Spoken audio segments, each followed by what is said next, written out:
কি গো গিন্নি, তোমার নাড়ু করা শেষ হলো? এই তো আর একটু এই তো নাড়ু পাকাচ্ছে। আরে 1 ঘন্টা ধরেই তো বলছো আর একটু।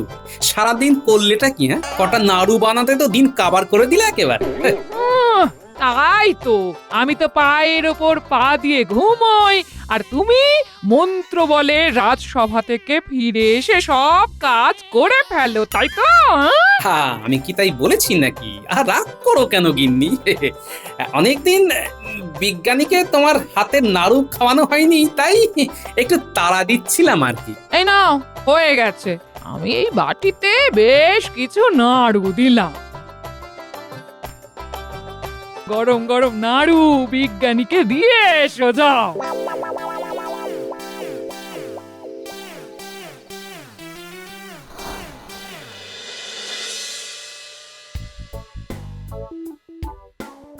ও বিজ্ঞানী, আরে ঘরে এত অন্ধকার কেন? কোথায় গেলে তুমি?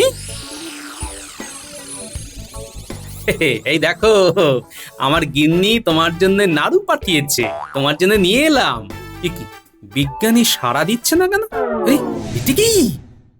বাহ, এ তো দারুণ ব্যাপার। হ্যাঁ, কিন্তু গাছের গায়ে আলো, এ তো অবাক কাণ্ড। কিন্তু বিজ্ঞানী কোথায় গেল? ঘরের বাইরেও নেই, ভিতরেও নেই, তাহলে গেল কোথায়? না, কাউকে তো দেখতে পাচ্ছি না। আচ্ছা, ডেকে দেখি তো। বিজ্ঞানী, বিজ্ঞানী! আমি এখানে টুকি। এই তো। আরে, কোথায় ছিলে? আর কোথা থেকেই বা বেরিয়ে এলে তুমি? বিজ্ঞান বিজ্ঞান, বুঝলে হে গোপাল, বিজ্ঞান। কিন্তু আজ এসে তো অবাক কাণ্ড দেখলাম, গাছে আলো জ্বলছে। সেটাই বুঝিয়ে বলো দেখি বিজ্ঞানী। এই দেখো, এই তরল পদার্থটা যে কোনো কিছুতে লাগালে সেটা রাত্রিবেলা উজ্জ্বল হয়ে উঠবে। ওটাতে আমি আসলে এই জিনিসটাই মিশিয়ে রেখেছি। ওর কাজই হচ্ছে রাতের বেলা জ্বলে ওঠা। ওগুলো দিনে জ্বলে না, জ্বলে রাতে। আর এই বিশেষ তরলের নিজস্ব কোনো রং নেই। কোনো কিছুর উপর লাগলে সেটা রাতে আলোকিত উজ্জ্বল হয়ে ওঠে। হ্যাঁ, ওটা মনে হচ্ছে আমার বিশেষ কাজে দেবে। ও দিয়ে তোমার আবার কি কাজ? সেসব পরে বলবো, তবে যাই বলো হে, জিনিসটা কিন্তু দারুণ। এখন এটা নাও, আর শোনো, কাল কিন্তু রাজসভায় অবশ্যই এসো। সরস্বতী পুজো নিয়ে কিছু আলোচনা করতে চান মহারাজ। হ্যাঁ, আচ্ছা বেশ।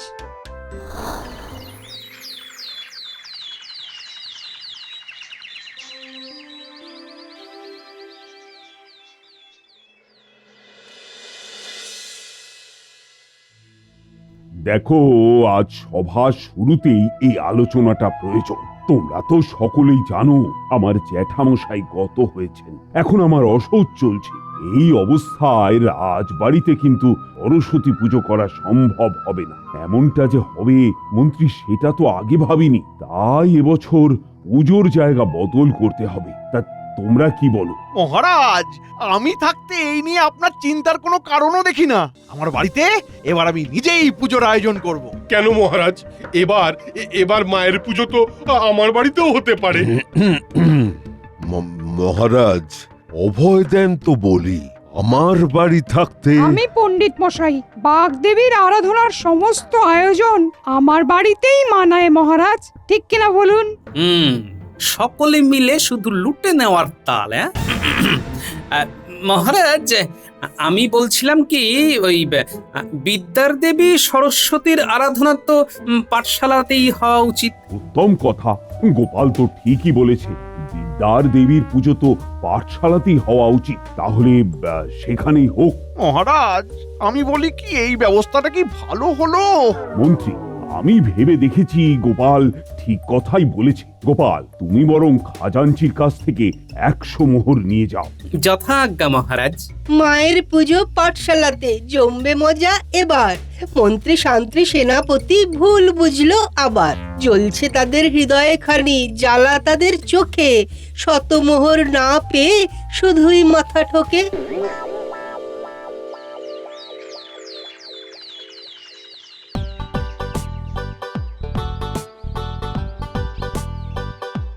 বলো গোপাল দাদু, কি বলছিলে?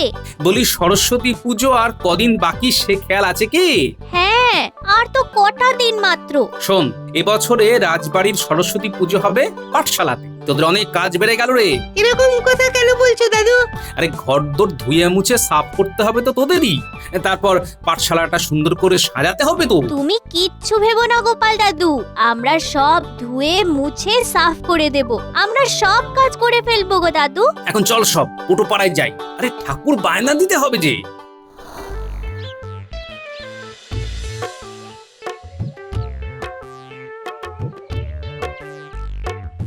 আরে রে, এসো এসো গোপাল দাদা। ও বাবা, পুঁটি ন্যাপলা গুলটে, তোমরাও এসেছো? এসো এসো এসো। জানো তো মহারাজের জ্যাঠামশাই মারা গেছেন, তাই রাজবাড়িতে এবার পুজো হচ্ছে না। তার বদলে পুজো হবে পাঠশালা। ওখানে যেমন ভালো লাগবে, এবার সেই অনুযায়ী প্রতিমা তৈরি করতে হবে, বুঝলে? সে আমি বুঝে গেছি গোপাল দাদা। হ্যাঁ, মন দিয়ে কাজ করো। মহারাজ দেখতে আসবেন কিন্তু। রাজ্যের অন্যান্য জায়গা থেকেও অনেকেই পুজো দেখতে আসবেন। সবার সেরা প্রতিমা বানাও তো দেখে মন দিয়ে।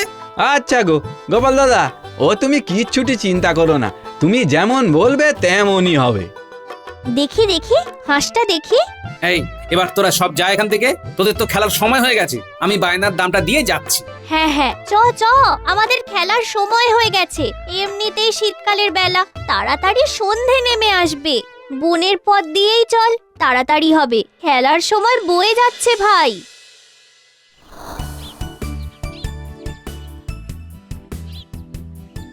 এইখানে পুকুরের ধারেই মাঠে, চল না আগে আমরা একটু খেলে নিই।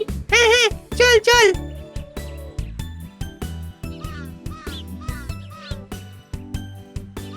এনে গুলটে, বলটা ধর। এই যা, বলটা ধরতে পারলি না। যা যা যা গুলটে, এবার তুই বল খুঁজে নিয়ে আয়, যা। ঠিক আছে ঠিক আছে, তোরা সব এখানেই থাক, আমি বরং বলটা নিয়ে আসছি।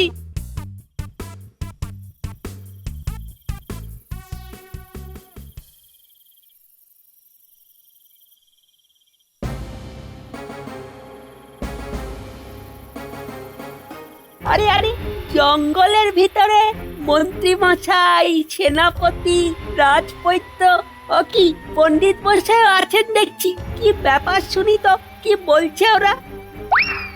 উফ, দিনের দিন অসহ্য হয়ে উঠেছে গোপালের কাণ্ড কারখানা। দেখেছো দেখেছো দেখেছো, গোপাল কেমন কায়দা করে কথা বলে ঠিক 100 মোহর বাগিয়ে নিল। মহারাজ তো কারো কোনো কথাই শুনলেন না। ওনার প্রিয় গোপালের কথাতেই সায় দিলেন। প্রিয় হয়ে ওঠা ঘোচাচ্ছি। সত্যি দিনের পর দিন গোপালের আচার আচরণ বড়ই বিরক্তিকর হয়ে উঠছে। কি যে হচ্ছে, একটা লোকের কথাতেই মহারাজ সব সিদ্ধান্ত নিচ্ছেন।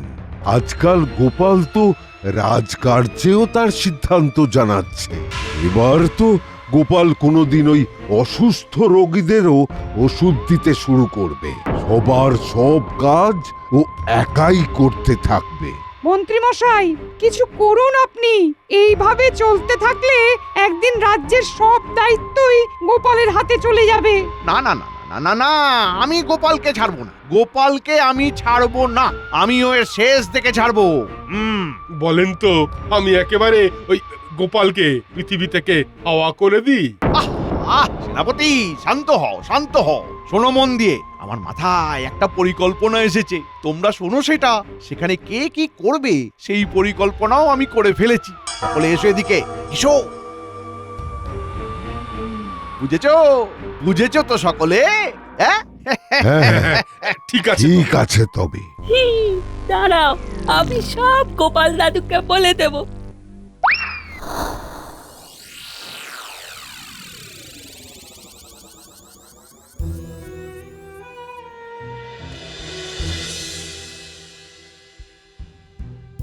গোপাল দাদু, গোপাল দাদু, পুকুরের ধারে মাঠের পাশে বনের মধ্যে মন্ত্রী মশাই, বটা ঘটা, সেনাপতি মশাই আর পণ্ডিত মশাই না সকলেই একজোট হয়ে বসেছিল। আচ্ছা, তাই বুঝি। আর কি বলছিল শুনি? ওরা সবাই তোমার সম্পর্কেই খারাপ খারাপ কথা বলছে। বলছিল আর বলছিল যে তোমাকে জব্দ করবে।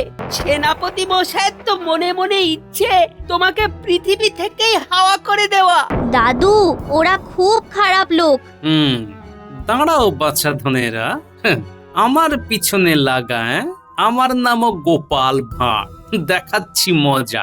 এবার বুঝবে কত ধানে কত চাল।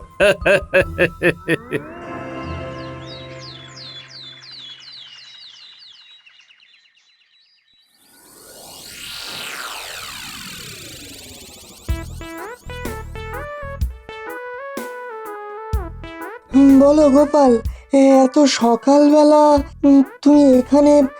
বসো বসো, বলো বলো। তোমার কাছ থেকে একটা জিনিস চাই। কি চাও বলো? তুমি বলেছিলে তোমার রসায়নাগারের ওই পদার্থটা রাতের বেলাতেও জ্বলে, ঠিক কিনা? হ্যাঁ হ্যাঁ গোপাল, তোমার কথা বুঝতে পেরেছি। একটু দাঁড়াও, আমি আনছি।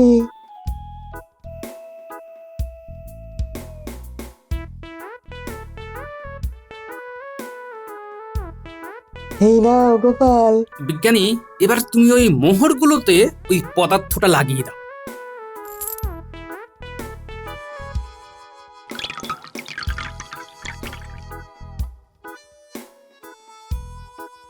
বুঝতে পারছি না গোপাল, এতে তোমার কি কার্যসিদ্ধি হবে? সে তোমার বুঝে কাজ নেই, আগে তো কাজটা করো। হ্যাঁ ঠিক আছে, এসো।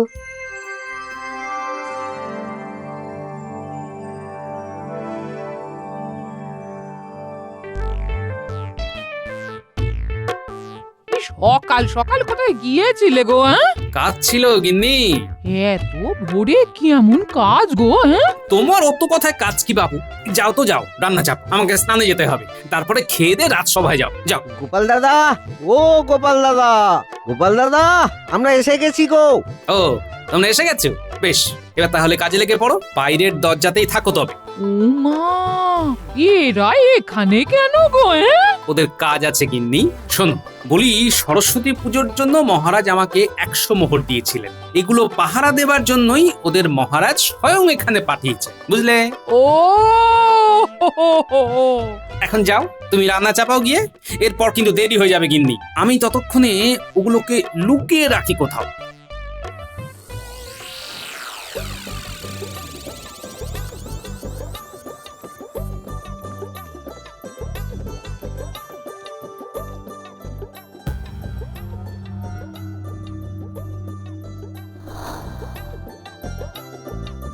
এই যে গোপাল দাদা, এই দেখো না, এই শেষ হয়ে এলো বলে। হ্যাঁ রে বাবা, এই তো সব ঠিক আছে। বেশ, পটো ভাই দাও গো, দাও। আরে মাকে আমাদের হাতে দাও। চল বটা, প্রথমে ওই পেট মোটাকে ঠেলে ফেলে দিবি, তারপর আমি দেখছি। চল চল চল চল।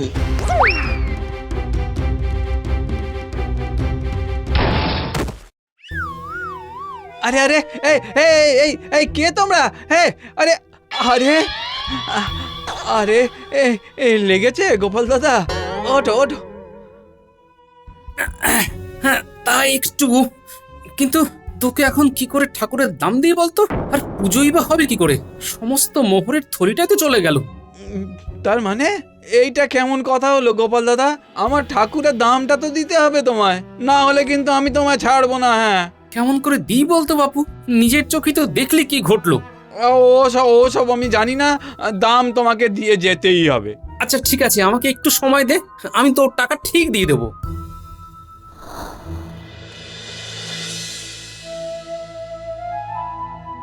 মহারাজ, মহারাজ, মহারাজ, সর্বনাশ হয়ে গেছে মহারাজ। কি হয়েছে গোপাল? আগে শান্ত হও, শান্ত হও, বসো বসো তো। গতকাল সন্ধেবেলা আমি পটোকে ঠাকুর বায়নার জন্য মোহর দিয়েছিলাম, সেই সময় আমার হাত থেকে মোহরের লাল থলিটা ছিনতাই করে নিয়ে চলে গেল ওরা। ওরা কারা? কাদের এত বড় সাহস? ওদের মুখগুলো চাদরে মোড়া ছিল, মুখ দেখতে পাইনি তো মহারাজ। শুধু তাই নয়, পটু আমাকে যথেষ্ট অপমানও করেছে মহারাজ। আর দুদিন পরেই সরস্বতী পুজো, এবার কি হবে আমি তো ভেবেই পাচ্ছি না মহারাজ।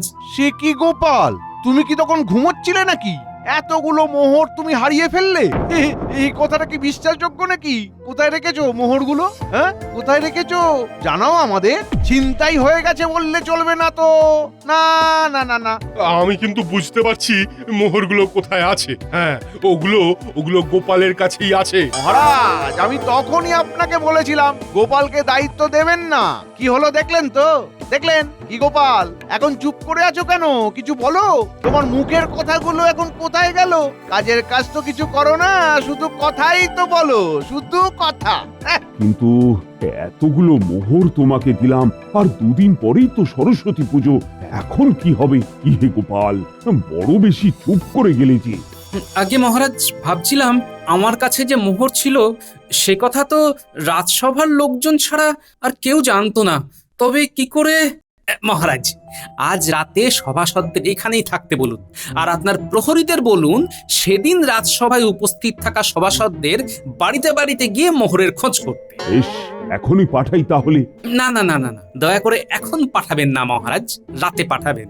আপনার দেওয়া মোহরগুলোতে রাতে আলো জ্বলবে মহারাজ, এই ব্যবস্থাই করে রেখেছিলাম। একমাত্র তখনই এই চুরি যাওয়া মোহর উদ্ধার করা সম্ভব। এই মরেছে, এবার তো মুশকিল হবে। এই গপ্পটার কোনো মানে হয় মহারাজ? আলো জ্বলবে? আলো জ্বলবে মানে কি? কি বলতে চাইছো গোপাল? হ্যাঁ, আজ রাতেই বুঝতে পারবেন আপনারা মহারাজ। আমি যেমন যেমন বলবো ঠিক তেমন তেমন করলেই আপনার মোহর উদ্ধার সম্ভব মহারাজ। বেশ, তবে তাই হোক। আমরা রাত অবধি ওই রাজসভাতেই বসে থাক। আজকে এর একটা হেস্তনেস্ত হবে, তারপর সবার মুক্তি।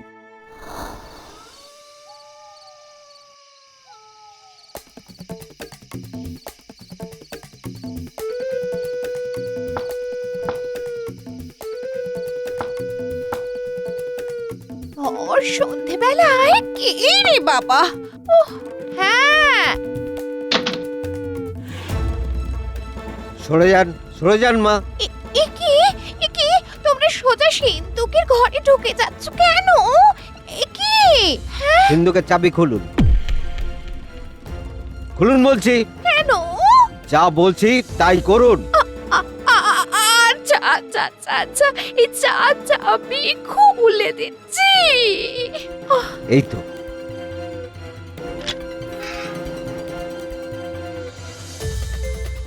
তো, পেয়েছি।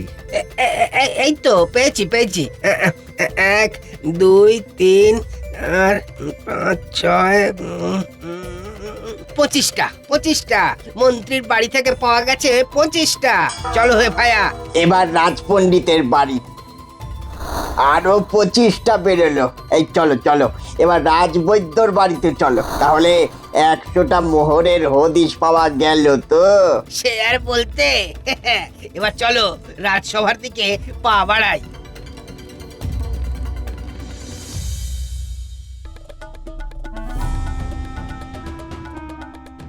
গোপাল, বিজ্ঞানী, সভাকবি, রাজজ্যোতিষী, অমাত্যর বাড়িতেও কিছু পাওয়া গেল না। মহারাজ, রাজসভাসদের বাড়িতে যাদের পাঠানো হয়েছিল তারা সকলেই ফিরে এসেছে। মহারাজ, ওই 100টি আলো জ্বলা মোহরই পাওয়া গেছে। এই যে মহারাজ, আপনার মোহর। এই তো আমার মোহর। সত্যি তো, মোহরগুলো থেকে যেন ঠিকরে আলো বেরোচ্ছে। কিন্তু গোপাল, এইগুলো থেকে এমন আলো জ্বলছে কেন? আরে এটি কি? আজ এসে তো অবাক কাণ্ড দেখলাম, গাছে আলো জ্বলছে। এই দেখো, এই তরল পদার্থটা যে কোনো কিছুতে লাগালে সেটা রাত্রিবেলা উজ্জ্বল হয়ে উঠবে। ওগুলো দিনে জ্বলে না, জ্বলে রাতে। কোনো কিছুর উপর লাগলে সেটা রাতে আলোকিত উজ্জ্বল হয়ে ওঠে। বিজ্ঞানী, এবার তুমি ওই মোহরগুলোতে ওই পদার্থটা লাগিয়ে দাও।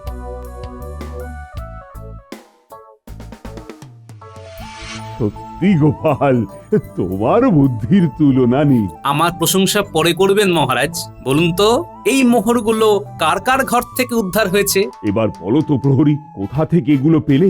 আগে মহারাজ, 25টা পাওয়া গেছে মন্ত্রী মশাইয়ের সিন্ধুক থেকে, আরো 25টা পাওয়া গেছে সেনাপতির ঘর থেকে।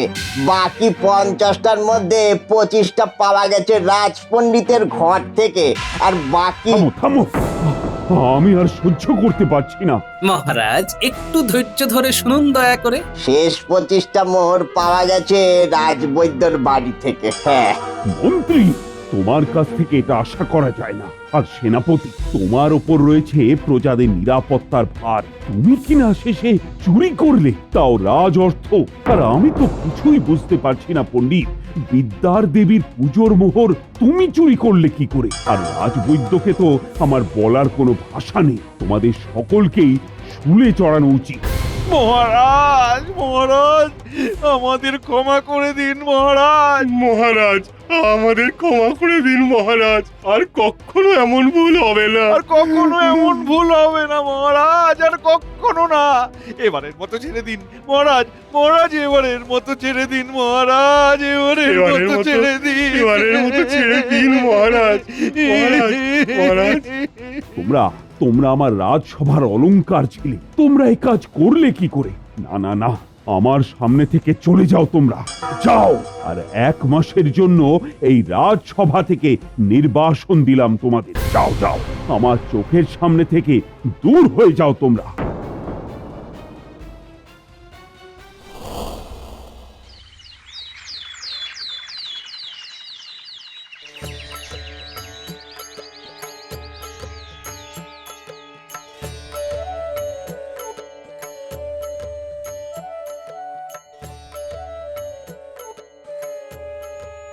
না না না না না, পাপি তাপিদের এই পুজোর স্থানে আসার দরকার নেই।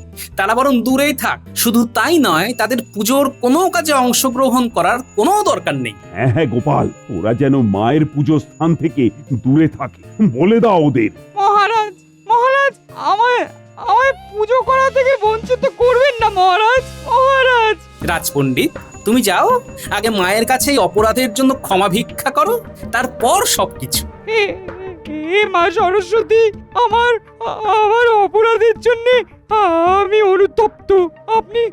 আপনি আমাকে ক্ষমা করুন। না না মন্ত্রী, তোমার প্রসাদ পাবারও দরকার নেই। ওদের এবার চলে যেতে বলো গোপাল। অনেক ভোরবেলা থেকে এখানে এসে রয়েছি মহারাজ, খুব খিদে পেয়ে গেছে মহারাজ। আপনি এবার ক্ষমা করুন মহারাজ, ক্ষমা করে দিন। তোমাদের শাস্তি পুনর্বহাল রইল। রাজসভার ধারে গেলে এবার তোমাদের বন্দি করে অন্ধকার কুটুরিতে রেখে দিয়ে তোমাদের গায়ে বিজ্ঞানীর দেওয়া ওই বিশেষ ওষুধ মাখিয়ে দিতে বলব। আর সারাক্ষণ জ্বলতে থাকবে তোমরা। ভালো চাও তো চলে যাও এখান থেকে। যাও যাও, চলে যাও এখান থেকে, দূর হয়ে যাও।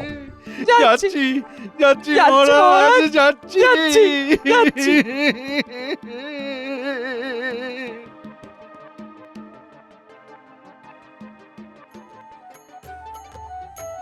মায়ের পুজোয় গোল বাঁধিয়ে চুরি করলো যারা, লোভে পাপ, পাপের শাস্তি পেয়েই গেল তারা।